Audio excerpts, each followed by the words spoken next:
শহীদ president Ziaur Rahman ও সাবেক প্রধানমন্ত্রী বেগম খালেদা জিয়ার সমাধিতে শ্রদ্ধা নিবেদন করেছে জাপান বিএনপি। দুপুরে শ্রদ্ধা নিবেদন শেষে দোয়া ও মোনাজাত করেন জাপান বিএনপি নেতৃবৃন্দ। বলেন, তারেক রহমানের নেতৃত্বে একসঙ্গে সবাই মিলে দেশ গঠনে কাজ করবেন।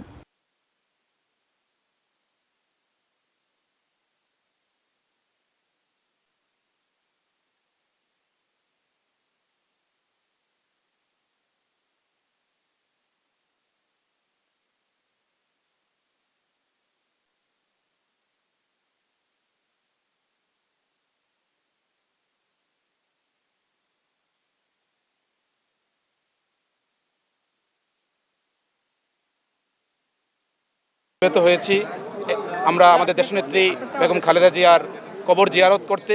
এটা কোনো আনুষ্ঠানিকতা নয়, এখানে আমরা দাঁড়িয়েছি আজকে শপথ করতে আগামী দিন আমাদের বর্তমান প্রধানমন্ত্রী জননেতা জনাব তারেক রহমানের নেতৃত্বে যে দেশ গঠন হবে সেই মহান ব্রতে নিজকে নিয়োজিত রাখবো ইনশাআল্লাহ।